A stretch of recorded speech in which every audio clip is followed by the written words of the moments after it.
The Italian Wine Podcast is the community-driven platform for Italian wine geeks around the world. Support the show by donating at ItalianWinepodcast.com. Donate €5 or more and we'll send you a copy of our latest book, My Italian Grape Geek Journal, absolutely free. To get your free copy of My Italian Grape Geek Journal, click support us at ItalianWinepodcast.com or wherever you get your pods. Grazie mille.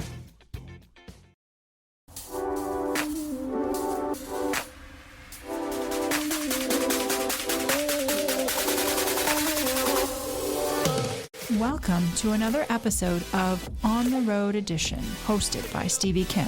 Each week, she travels to incredible wine destinations, interviewing some of the Italian wine scene's most interesting personalities, talking about wines, the foods, as well as the incredible travel destinations. Okay, hello, my name's Stevie Kim, and we're a bit late today because I was traveling in South Africa with some of my women in wine friends. Let me see if Jeff is on. Jeff, sorry about that. I just couldn't get my shit together for 1:30 today. Where are you, Jeff? Here we go. There you go. Hi. Howdy. Hey, how are you? I'm well. How are you? How's South Africa? Yeah, I'm here with some ladies too here that you can see. You guys want to say hello to Jeff, Monica, and Chiara? Hey, how's it Go ahead. Hey, good to see you. Okay. Oh, This is just a bonus. Bonus. that's amazing. Okay. Well, this is like the No, Italian collective coming to South Africa. actually, it's not just Italians. It's actually mostly other people, but there is a big Italian delegation. It's called the Magnum Club, and it was supposed to be kind of a secret club, but it's no longer a secret. There are about 40 of us, and we're all women in wine, and we gather once in a while to go on a trip together. Last year was Piemonte, and Gaia and Monica, myself, we hosted, and then this year it's South Africa because one of the members is Andrea Molina. I don't know if you know. Yeah, She's lovely. actually originally from California, but she's in the middle of the harvest, so she can't really join us right now, but she'll be joining us for dinner. It's like a full program for 3-4 days. And then Monica, myself, Chiara, and also Dorley Moore. Do you know her? She's an Austrian producer. She's also part of this group. We'll be staying on a couple of more Oh, days. that's So, yeah. so So, cool. I love South Africa. have you been? Yeah, I've been a few times. I've been very, Oh, very lucky. this is my first time. So we got here yesterday and we went to see, just Dorley and I, we went to see Richard Kershaw. Do you know hmm him? He's an MW. He makes wine. Crazy dude. Bit of an ADD, MW, kind of crazy, Yeah. geeky dude about clones. And then we went this morning to kind of an urban winery style, Savage. His name is Oh, I Quentin love Savage. those wines. Those Yeah. wines are super delicious. Yeah. And then, of course, just now we're coming back with huge traffic from Klein Costanza. Right. Oh, that's super Yeah. cool. Historic So, wine. yeah, it's been a whirlwind, and then we have dinner. So, and then it's the same thing over again Right. tomorrow, the day after, et cetera, et cetera. Yeah, it's Like fun. it's pretty cool. What have you been up to? I most recently, on the fun world, I went to Rome for a few days with my family. My daughter had Monday off from school, so we hopped the Frecciarossa down from Torino to Rome. You know, when you're in Rome, all you can do is just hurt your feet because the pavement is, that's all you do is just walk. We walked like every day. It was like 30,000 steps. It was amazing. We went to the Vatican. I thought of you. I watched your Pope picture, and I was like, well, I wonder where Stevie was. We went to the Sistine Chapel, Right. and then we ate really well and drank well because Roman pasta is pretty delicious. And the So wines I were great. have actually an Italian word for you to learn. Okay. It's called, those like the stones from Rome. They're called San Pietrini. Oh, little hard stones. Yes, San Dickheads. Pietrini. And those are terrible. In fact, I have a huge scab on my knee and it got infected because I was just Taking it. swiping through my phone and I fell, but I hadn't realized this was on Monday. And then I have one husband in theory, he's a doctor, and he told me listen, it's completely infected. We're gonna have to take it off. Yeah, so I've been pretty excited to be in South Africa because of course, this is summer. Right. So I can be wearing shorts and let's get some air oxygenation to get this cured. But Right. those are really hard to walk on. They're the worst. Like Yeah. I here in Torino, it's interesting, and same in Verona. Like, I don't know how y'all do it in Verona because there's no like we have the porticos here. There's like miles of all the archways that are covered Right. walkways with the marble as the floor. But Verona, you've just got the marble everywhere. I've been there when it's rained, and like I don't know how anybody stays upright. I was like holding on to buildings. Yeah, you need like shoes with traction. Yeah, It can get quite dangerous, yeah, actually, you know? on your So ass. what did you do in Rome? Just like touristy things? Yeah, it was my daughter's first time there. Right. First time the family taking the Fecciarossa. And then, yeah, we hired a guide that specializes in kind of like keeping children kind of engaged when you're in the Vatican and at the Colosseum and the Forum. And that was a pretty cool experience to find a guide that creates tours in Rome for children. Right. And then, because I'm a big kid, so I like to do that. And then we stayed right, and I had an amazing apartment right on the Campo Fiore. So the morning we woke up, like we were on the first floor, we opened the windows, the whole Campo Fiore was full of the vendors. So, just kind of experienced the Roman lifestyle. Went to Roscioli and great meal there. And then this pizzeria this Roman pizza place near the Vatican called Bonci. That's pretty famous. And we got there really early before the line started. And yeah, so you know where to go. Yeah, it was so good.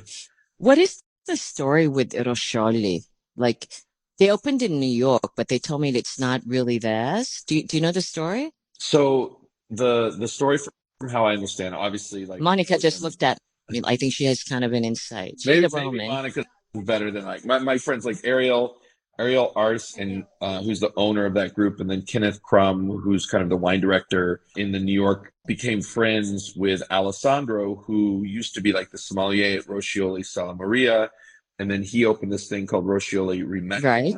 It's a partnership, and there's an Italian crew along with the American crew. The Americans, before they opened in New York, they came and worked at Roscioli and Rimessa, and then the Italian crew went there and they set up shop. Before we came, we went to the restaurant. It's like true to Roman, ideals, and they fly in product, and the wine list is killer. But like when you go to Roscioli Sala Maria, the first time I went there was in 2006, and it's just a place every time I go to Rome, I go back. Yeah, it's an experience. It's just right? so good, and they're so nice and generous, and the wine list is ridiculous.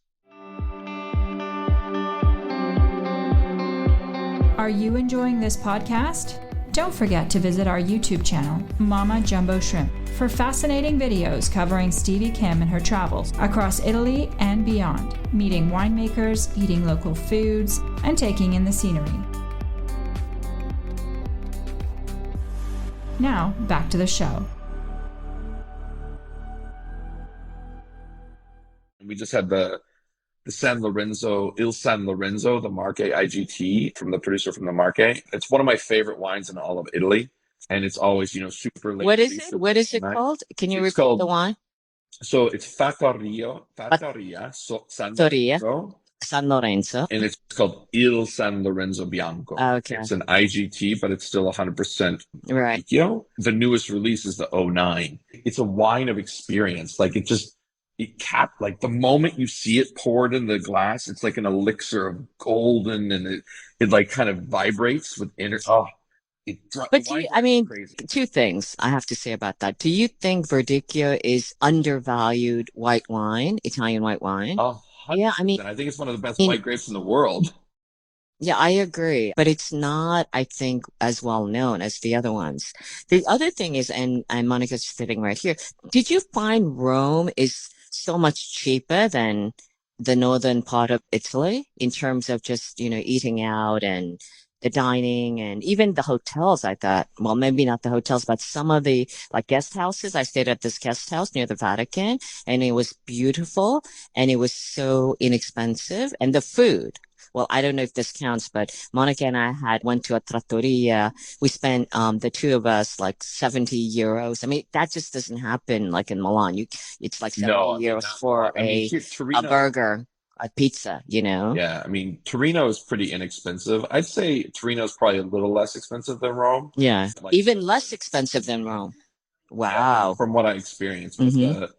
We went to the other restaurant we went to because we were only there for 2 dinners. We went to La Tavernaccia, which is like really old school Roman trattoria, and that was delicious. And that We had 3 or 4 plates between the three of us and 2 bottles of wine. And yeah, it was like €120. It was awesome. Yeah. So listen, we don't have very much time Yeah. today, but because I know you have to do your own stuff. Yeah, But I've got what it. I did want to talk about with you is that on the next one, I should be back in Italy next Thursday, and I would like to talk to you about some of the wine trends. There are a bunch Absolutely. of articles being written up about that.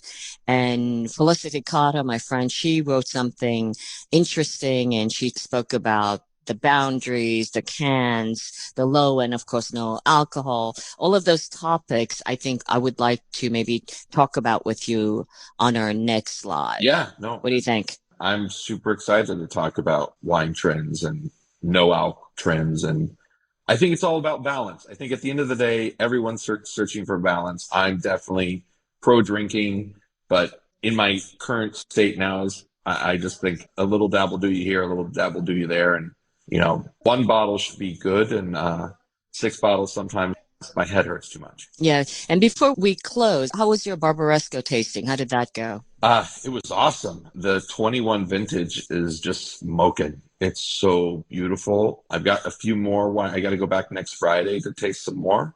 All right. So you haven't finished yet? I'm not done yet. No, I've got like 100 more wines to taste through. And Holy shit. I was at Grande Longue, which is a big event here in Torino. Yeah. How was that? I've never been. How was that event? It's great. Yeah.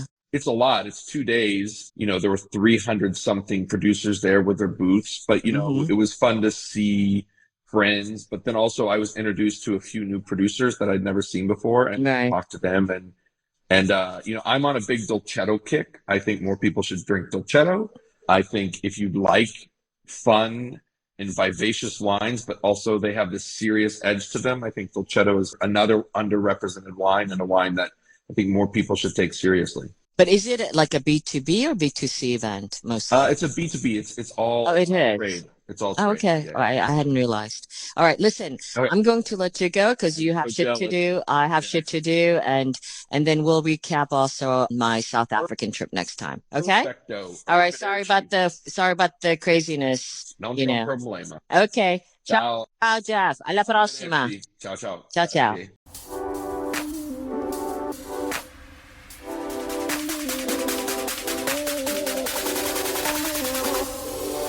Thank you for joining us on another installment of On the Road Edition, hosted by Stevie Kim. Join her again next week for more interesting content in the Italian wine scene. You can also find us at ItalianWinePodcast.com or wherever you get your pods. You can also check out our YouTube channel, Mama Jumbo Shrimp, to watch these interviews and the footage captured of each location. Chin chin!